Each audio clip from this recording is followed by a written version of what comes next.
효자 물고기가 있습니다. 가물치라고 그래요. 가물치. 가물치는 새끼를 낳자마자 눈이 먼다고 합니다. 앞을 못 봅니다. 먹지를 못하니까 죽게 됩니다.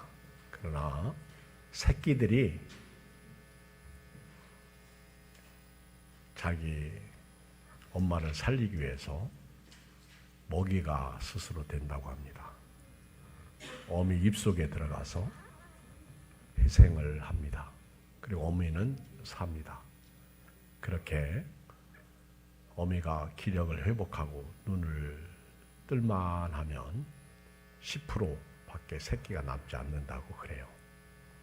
그래서 가물치를 효자 물고기라고 말합니다.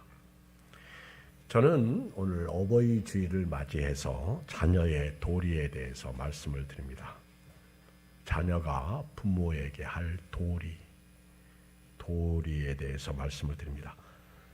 자녀라면 반드시 이유 없이 해야 할 윤리와 도덕이 있습니다. 도리란 마땅히 해야 할 일을 말합니다. 도리. 우리가 가정에서 남편은 남편의 도리가 있고 아내는 아내의 도리가 있습니다. 또 자녀는 자녀의 도리가 있습니다. 교회에 오면 목회자는 목회자의 도리가 있고 성도는 성도의 도리가 있습니다. 또 직분자들은 직분자들에 대한 도리가 있습니다. 저는 오늘 어버이 주일을 맞이해서 자녀의 도리 3가지를 말씀을 드리겠습니다. 첫째가 1절 부모에게 순종하는 거예요. 같이 읽어볼까요? 1절 시작. 자녀들아 주 안에서 너희 부모에게 순종하라. 이것이 옳으니라. 알았죠? 순종이 도리입니다. 오늘 사도 바울이 로마 감옥에 갇혀 있으면서 이제 에베소서 6장을 끝으로 결론을 내리면서 가정 이야기를 하면서 자녀들에게 부모에게 순종하라 이렇게 말씀하고 있습니다. 그런데 오늘 본문을 잘 읽어보면 조건이 하나 붙어요. 다시 1절을 읽겠어요. 시작.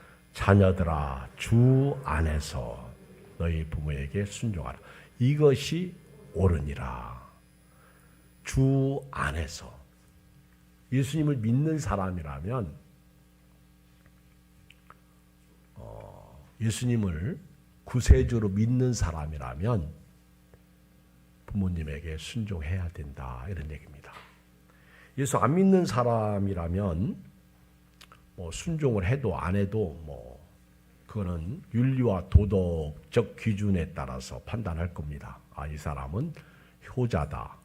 이 사람은 불효자다. 그러나 예수님을 믿는 사람이라면 부모에게 순종해야 될 줄 믿습니다.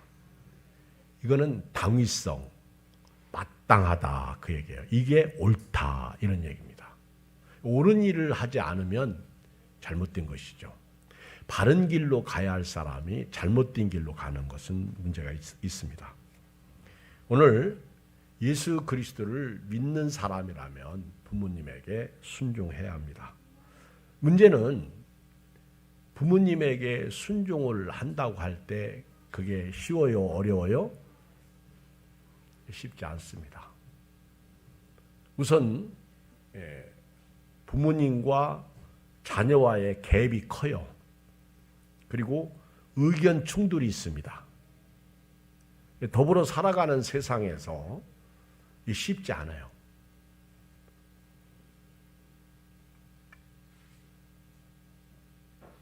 그러나 순종해야 됩니다. 아프리카에서 있었던 일인데요. 아빠하고 아들하고 이렇게 들에서 이제 일을 하는데 아빠가 일하다가 이렇게 보니까 아들이 막 나무 밑에서 혼자 아주 신나게 노는 거예요. 저런 아주 어린 아이가 나무 밑에서 아주 신나게 노는 거예요. 너무너무 신나게 놀아요. 그런데 그 나무에서 독사 한 마리가, 뱀 한 마리가 널름널름하면서 내려오는 거예요. 이걸 아빠가 봤어요. 보는 순간 아들의 이름을 부릅니다. 아들아, 지금부터 내가 시키는 대로 해. 그리고 뛰어! 그랬어요. 이 아이가 아빠가 시키는 대로 뛰었어. 만약에 이 아이가 아빠 왜 뛰라고 그래? 불순종했다면 아마 그 아이는 독사에 물려서 죽었을 거예요.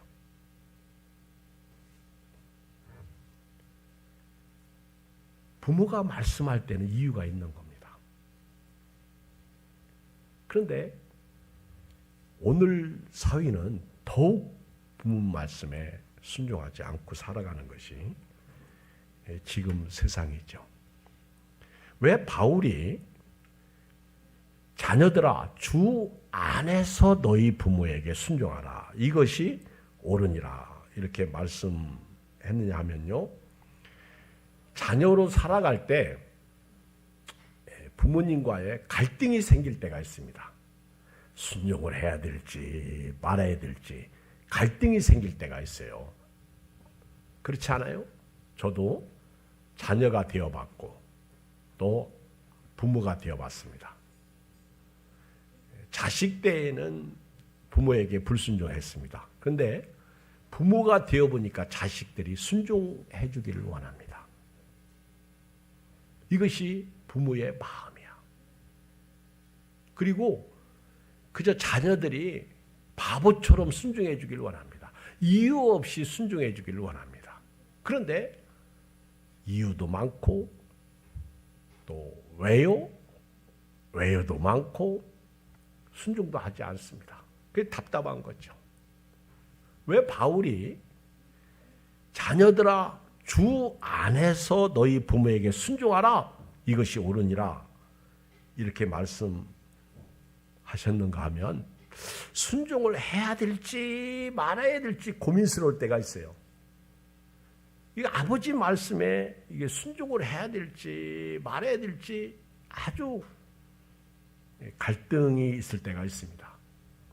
그때 나는 예수 믿는 사람이지, 나는 주 안에 있는 사람이지, 그렇게 생각하고 갈등하지 말고 순종하세요, 그런 뜻입니다.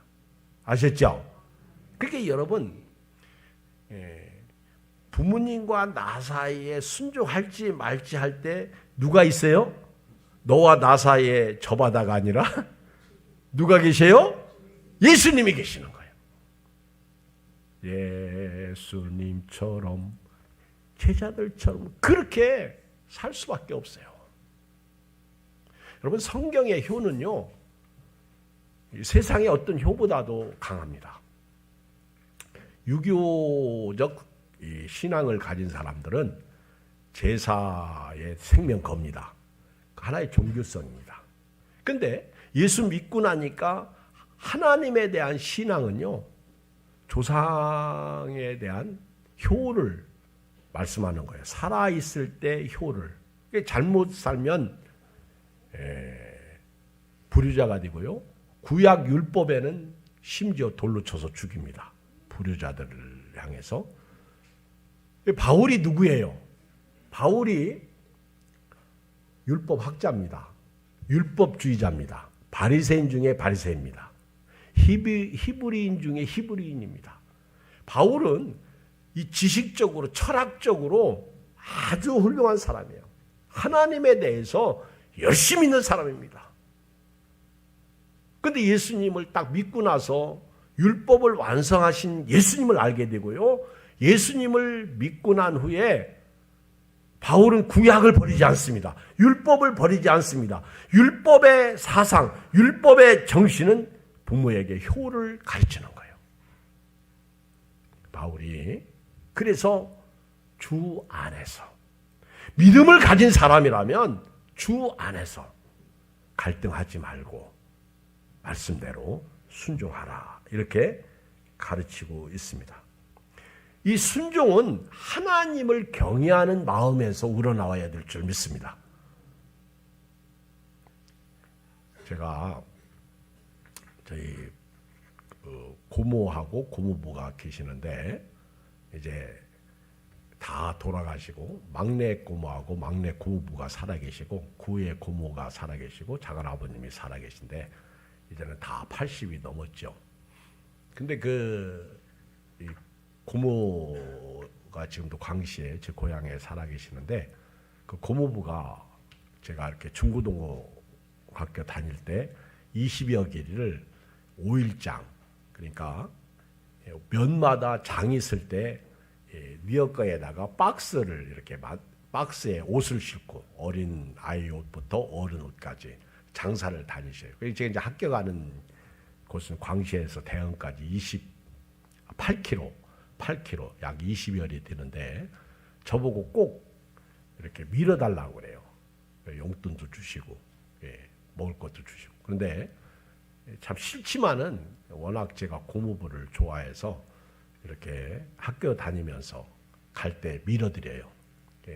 언덕에 올라갈 때 밀어드리면 되게 좋잖아. 리어카가 힘들어, 그렇죠? 뒤에서 밀어드리면 좋은데, 근데 그 고모부가 이제 지금은 돌아가셨어요. 그런데 연세가 많으셔가지고 어느 날 아프셔서 그 병원에 오시게 되었습니다. 그때 강남 어느 병원에 치료받기 위해서 오셨어요. 근데 아들하고 또 저도 고모부가 오셨으니까 인사차 이제 방문을 했죠. 그리고 이제 셋이 건널목을 건너려고 그러는데 신호등이 딱 떨어지니까 건너야 되는데 몸이 불편하시니까 잘 못 건너잖아요. 아들이 막 소리를 지르더라고. 빨리 오시고 막 그러더라고. 제가 동생, 아빠한테 그러지 마. 아빠가 지금 아프셔서 연로하셔서 그러는데 그 아빠가 그 얼마나 상처되는 줄 아냐. 그렇게 하지 마. 제가 마음이 짠하더라고. 연세 드신 어른이 힘이 있을 때는 뭐 아들들이 꼼짝 못했는데 이제 늙으셨으니 힘이 없죠. 병들으셨으니 힘이 없죠. 그럼 잘 도와야지. 황수관 박사님이 돌아가셨죠? 근데 황수관 박사님이 그 병원에서 그 텔레비에 나와서 이렇게 강의하는 것 여러분도 아마 들으셨을 거예요. 그 까치 얘기를 하잖아요. 까치 얘기. 자기 얘기입니다. 근데 늙은 아버지하고 아들하고 둘이 이제 마루턱에 앉아가지고 그 감나무에 앉아 있는 까치를 보면서 아버지가 아들에게 물어요. 아들아, 저게 뭐지? 그랬더니 아들이 까치예요. 그랬어요. 좀 있다가 아들에게 또 물어. 아들아, 저게 뭐지? 까치라니까요. 조금 있다가 이제 또 물어요. 아들아, 저게 뭐지? 까치라니까요. 조금 있다가 또 물어요. 아들아, 저게 뭐지? 그랬더니 막 소리를 버럭 지르는 거예요. 그만 노르세요. 까치라니까. 그때 아버지가 방으로 들어가시더니 옛날 그 아들이 어렸을 때 일기장을 가지고 와요. 그러면서 읽어줍니다. 아들아, 나는 네가 5살 때 어렸을 때 나하고 너하고 똑같이 여기 앉아가지고 네가 나에게 물었단다. 저게 뭐지? 까치야. 나는 네가 20번을 물어도 한 번도 화낸 적이 없다. 까치다. 그렇게 너에게 말했다. 그때 거기 갔던 패널들이 앉아서 얘기 듣던 사람들이 울더라고. 참 우리가요, 부모님을 섬긴다는 거 쉽지 않습니다. 어렵습니다. 요즘은 또 자녀들이 돈 위주로 부모님을 섬겨요. 참 슬픕니다. 그런데요, 그냥 우리가 순종하는 게 아니라 오늘 말씀처럼 주 안에서 순종하실 주의 이름으로 축복합니다. 정말 예수 믿는 사람이라면요, 갈등할 것이 없어요. 우리 마태복음 21장 28절 이하에 보면 그냥 들으세요. 두 아들의 이야기가 나와요. 예수님께서 그 바리새인들, 유대인들이 물었어요. 그 요한의 침례, 요한의 세례가 어디로부터 나오느냐. 이제 우리 교회는 침례교회니까 침례라고 그럽니다. 세례, 요한의 침례가 어디로부터 나오느냐. 그렇게 질문을 예수님한테 했어요. 그때 그 예수님께서 그들의 대답에 비유로 하나 설명하고 말씀하신 게 있는데 그게 두 아들의 이야기입니다. 두 아들 중에 맏아들에게 가서 말하기를 아들아 오늘 포도원에 가서 일하라 그렇게 말했더니 이 맏아들은요 대답은 참 잘했어요. 예! 그렇게 말하고요. 갔어요? 안 갔어요? 안 갔어요. 근데 둘째 아들은요 싫어요.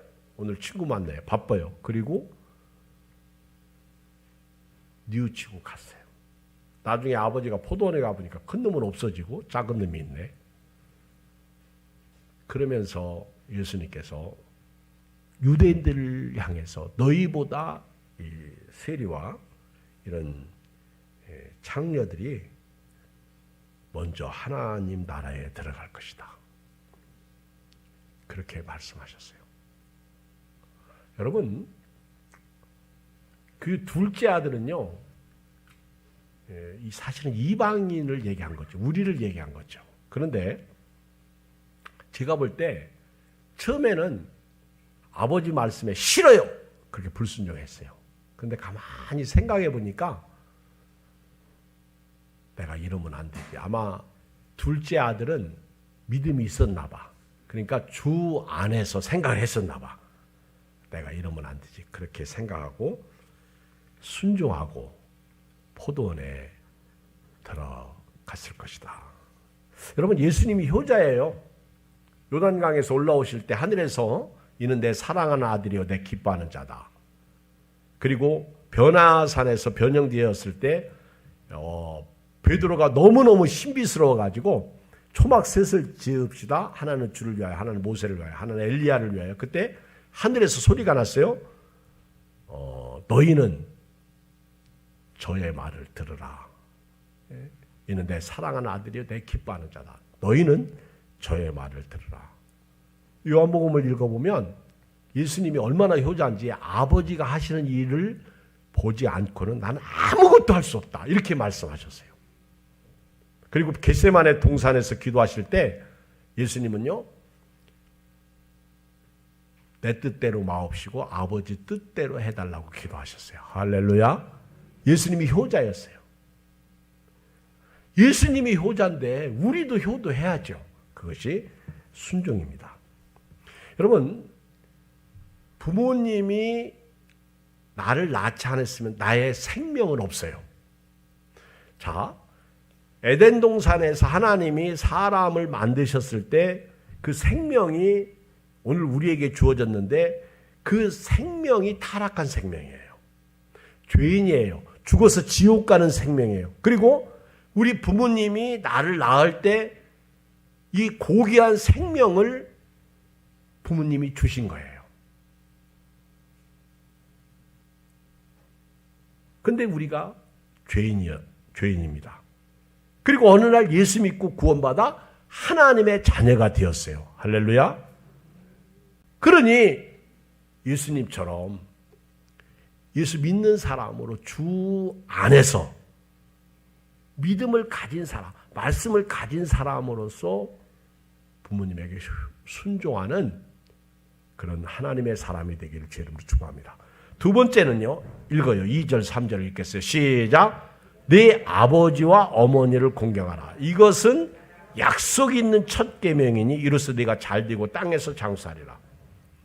여러분, 바울이 두 번째로 뭘 가리키고 있냐면 공경을 가리키고 있어요. 공경.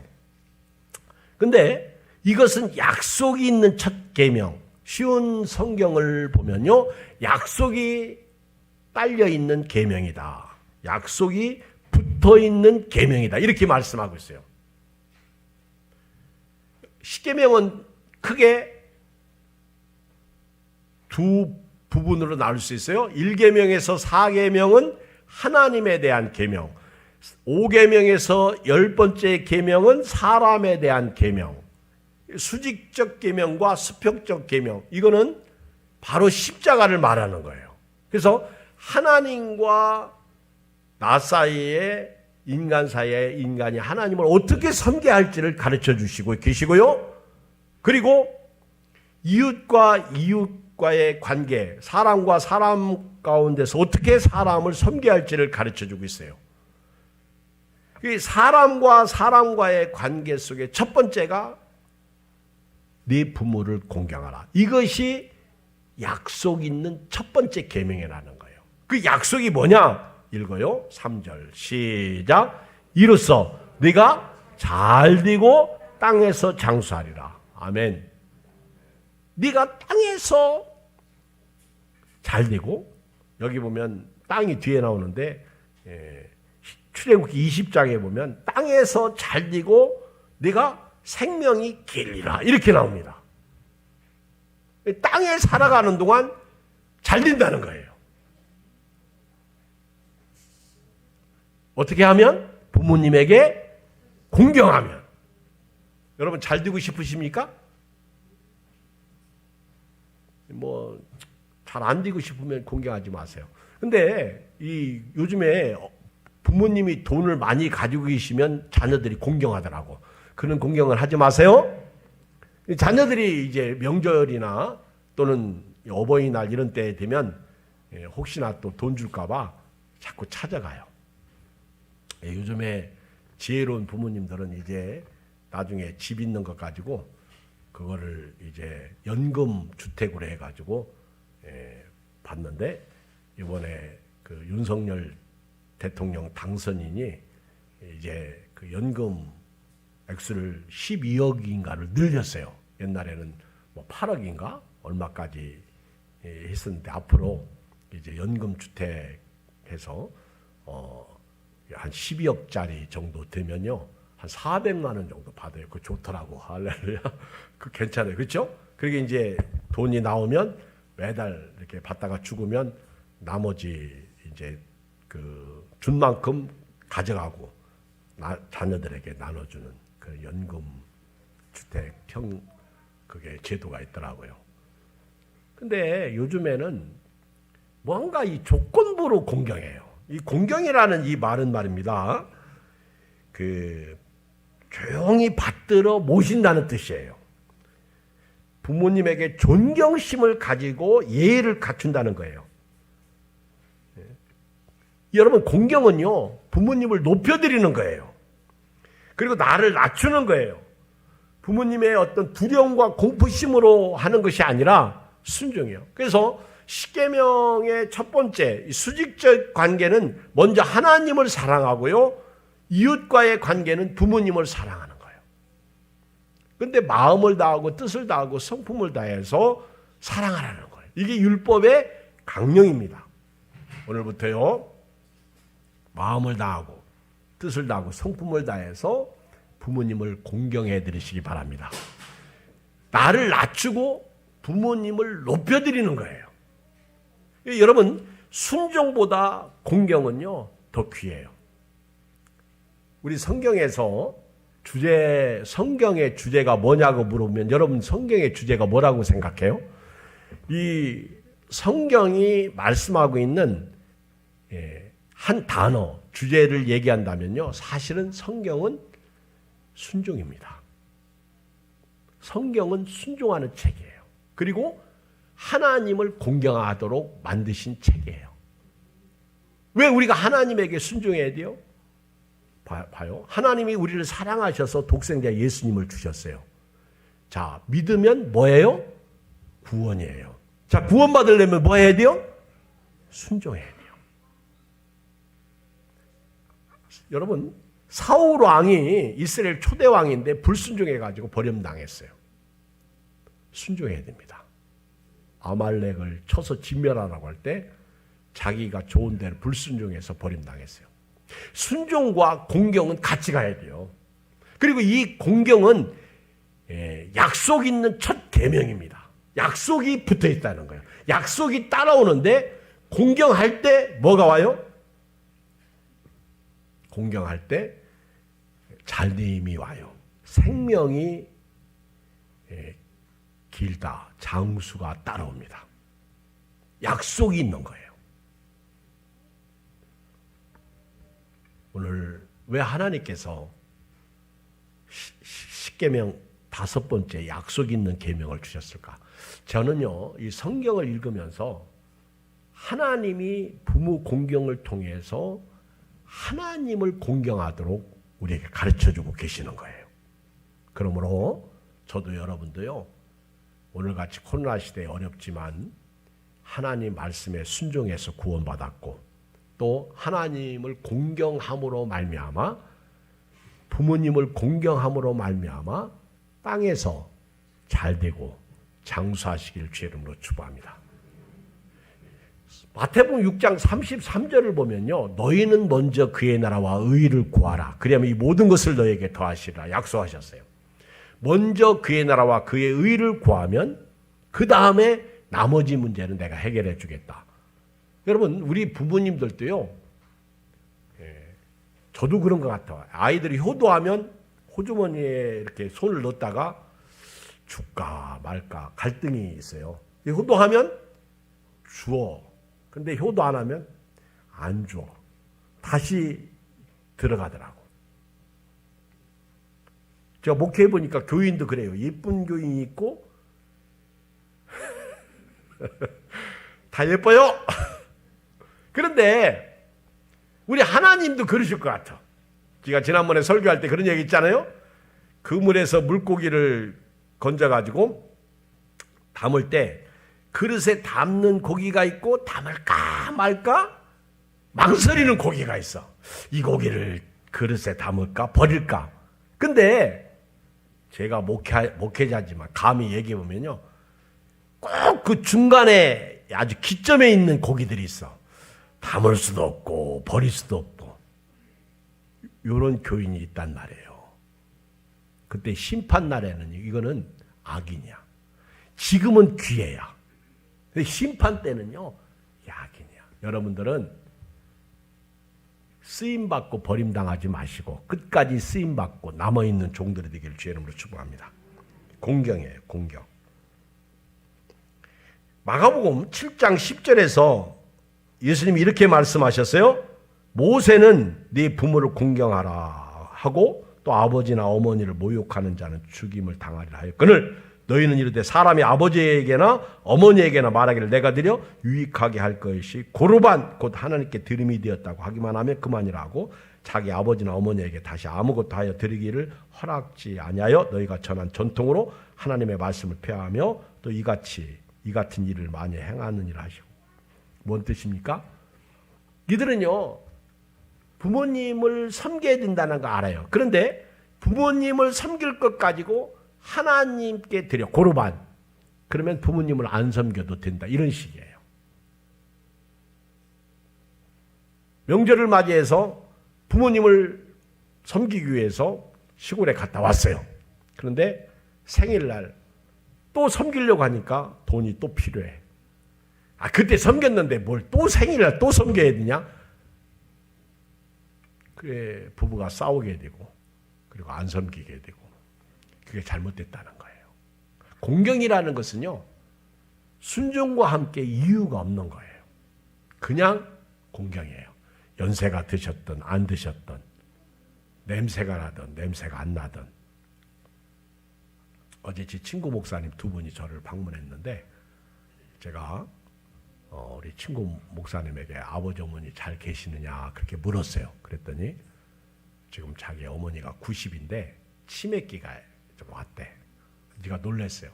그럼 권사님인데 어머니가, 그 어머니가 옛날에는 참 여장부요. 그 감리교 권사님이신데 아주 상당히 돈도 잘 쓰시고 그리고 아주 큰 소리 치면 대단한 분이요. 그런데 노년이 돼가지고 치매기가 있어서 정신이 오락가락한데 이제 아버지가 어머니를 이렇게 섬기는 그런 상황이 왔어요. 그래서 자기 부인이 와이프가 사모님이 지금 시골 갔어요. 그래요. 그 효녀대 그 효부 그 며느리가 시어머니 섬기기 위해서 제가 볼 때 그 시어머니 앞에서 며느리가 그렇게 시어머니는 시어머니잖아. 근데 이렇게 2주에 한 번씩 간대. 한 번은 내가 가고 자기가 가고 또 한 번은 며느리가 또 주일은 또 지켜야 되니까 와야죠. 대단하더라고. 존경스럽더라고. 여러분 부모 섬기는 건요. 그럼에도 불구하고 섬기는 거예요. 순종하고 공경하는 겁니다. 이유가 없는 거예요. 옛날에 했으니까 또 해? 아니요. 저도 어제 우리 두 아들과 함께 장모님한테 갔다 왔어요. 저희 장모님도 이제 89세신데 장모님 얼굴 뵈니까 어제 따라 마음이 아프더라고. 이제 많이 늙으셨어. 그렇게 멋지신 분이 이제는 많이 늙으셨더라고. 마음도 너무 약해지셨어. 가서 인사드리고 저녁 같이 먹고 그리고 이렇게 왔는데요. 참 부모님이라는 것은 안 지나서나 자식 걱정이 너무 많아. 자식이 잘 되기를 걱정하시고, 그렇죠? 이제는 정신도 그러시고, 그리고 삶도 그렇고, 그리고 걱정이 또 많으셔. 이 연세가 드시면요, 그야말로 걱정이 팔자다 그런 말이 있어요. 참 그러신 것 같아. 마음이 아프고 괴롭더라고. 그래서 기도하고 그런데도 불구하고 어제 딱 방문했더니 우리 앉자마자 우리 목사 사위 왔으니 예배드리자고 할렐루야. 그래서 우리 네 식구가 같이 예배드리고 왔어요. 예배. 여러분 부모 공경은요 약속이 따라온 계명이에요. 이 약속이 잘 되고 장수하는 계명이에요. 순종과 함께. 그래서 순종은 예수 믿는 사람이라면 마땅히 해야 되고요. 공경은 자기 부모를 높이고 나는 낮추고 그냥 부모로서 연세가 들으셨든지 안 들으셨든지 효도하는 은혜가 여러분들에게 있기를 주의 이름으로 축복합니다. 세 번째는요. 4절 같이 읽겠어요. 시작. 또 아비들아 너희 자녀를 노엽게 하지 말고 오직 주의 교훈과 훈계로 양육하라. 우리 부모가 되면요. 부모의 권위로 자녀들을 함부로 다룰 때가 있습니다. 사실입니다. 그리고 아이들로 하여금 반항감과 불건전한 심리를 조성해주고 대들게 하는 그런 경우를 부모가 갖습니다. 그런데 그렇게 하지 말고 오직 주의 교훈과 훈계로 양육하라. 이렇게 말씀하고 있어요. 여러분 여기 보면요. 부모가 왜 자녀들에게 주의 교훈과 훈계로 양육하라. 자녀를 노엽게 하지 말라. 이렇게 말씀하고 있어요. 뒤따라오는 것 때문에 그래요. 혹시 자녀를 노엽게 해가지고 자녀들이 불신앙이 되면 안 된다는 거예요. 혹시 예수 안 믿으면 안 된다는 거예요. 그래서 힘들어요. 그 부모가 자녀들에게 주의 교훈과 훈계로 양육하라. 저는 오늘 세 번째 말씀을 이 말씀을 좀 뒤집어서 그러면 부모가 자녀들을 주의 교훈과 훈계로 양육하면 어떻게 하는 거예요? 우리는 부모님의 교훈과 훈계를 받아들이는 거예요. 아셨죠? 예수 믿는 부모님이 자녀들을 앉혀놓고 아들아, 딸아, 내가 소원이 하나 있다. 그 소원은 너희가 예수 믿고 천국 가는 거다. 그렇게 가르쳐줘요. 그러면 부모가 가르쳐줄 때 자녀들은 아멘 하고 받아들여야 돼요. 알았죠? 우리 부모가 우리 어린 자녀들에게 야 오늘 교회 가자 그러면요 제가 순종 가르쳤어요? 공경 가르쳤어요? 싫어요. 그러면 안 된다는 거죠. 부모님의 교훈과 훈계를 받아들여야 돼요. 알았죠? 네, 아멘. 받아들여야 돼요. 그럼 받아들여야 돼요. 싫어요. 그러면 돼요? 안 돼요. 왜요? 그러면 돼요? 안 돼요. 왜 나만 하라고 그래요? 그러면 돼요? 안 돼요. 우리 예수 믿는 사람은요 주의 교양과 훈계를 받아들여야 됩니다.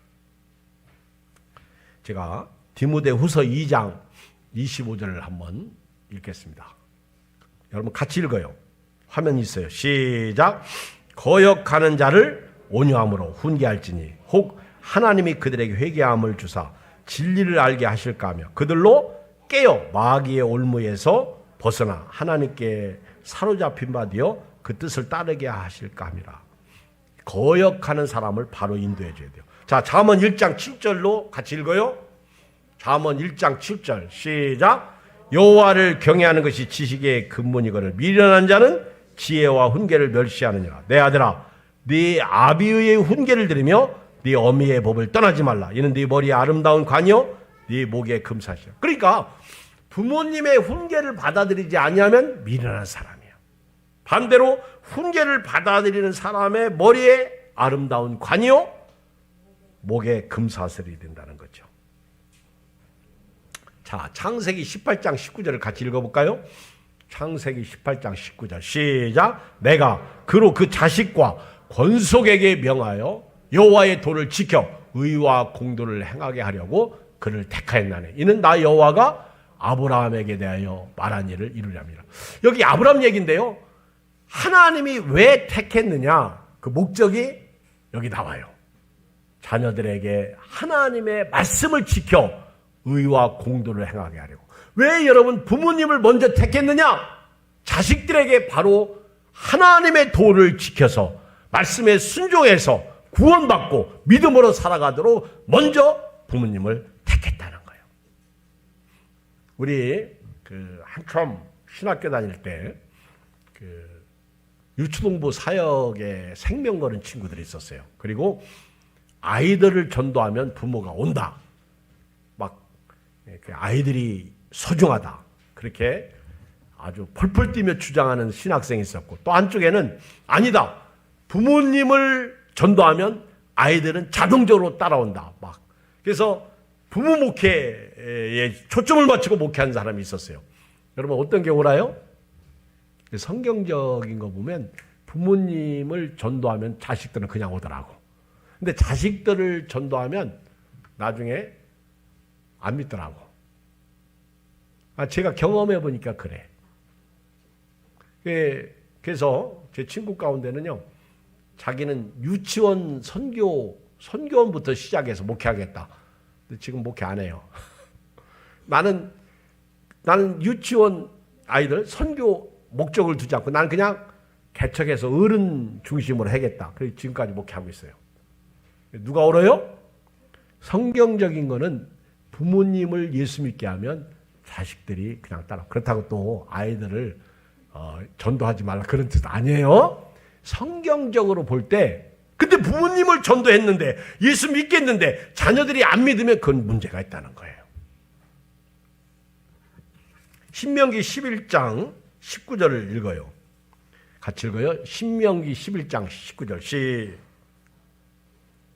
시작. 또 그것을 너희 자녀에게 가르치며 집에 앉아있을 때든지 길을 갈 때든지 누워있을 때든지 일어날 때든지 이 말씀을 강론하고 또 네 집 문설주와 바깥문에 기록하라. 그리하면 여호와께서 너희 조상들에게 주라고 맹세하신 땅에서 너희 날과 너희 자녀의 날이 많아서 하늘이 땅을 덮는 날과 같으라. 말씀을 결론 내릴게요. 저는 오늘 세 가지 말씀을 드렸어요. 첫째가 순종이에요.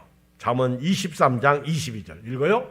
시작. 너를 낳은 아비에게 청종하고 내 늙은 어미를 경히 여기지 말지니라. 두 번째가 뭐예요? 공경이에요. 자, 우리 성경 출애굽기 20장 12절 큰 소리 읽어요. 시작. 내 부모를 공경하라. 그리하면 내 하나님 여호와가 내게 준 땅에서 내 생명이 길리라. 세 번째가 뭐예요? 부모님의 훈계를 받아들이라는 거예요. 부모님이 책망할 때 왜 때려? 그러지 말고요. 왜 그래요? 그러지 마시고요. 받아들여야 돼요. 자, 읽어요. 잠언 1장 8절 시작. 내 아들아, 내 아비의 훈계를 들으며 내 어미의 법을 떠나지 말라. 잠언 15장 5절 시작. 아비의 훈계를 없이 여기는 자는 미련한 자요, 경계를 받는 자는 슬기를 얻은 자니라. 마지막 잠언 6장 20절 시작. 내 아들아, 네 아비의 명령을 지키며 네 어미의 법을 떠나지 말고 그것을 항상 네 마음에 새기며 네 목에 매라. 기도하겠습니다. 우리 하나님의 말씀 붙잡고요, 오늘 어버이날 이 세 가지 순종, 공경, 훈계, 받아들임, 이 말씀을 우리 생각하며 한 1, 2분 기도합니다. 함께 기도해요. 살아계신 아버지 하나님,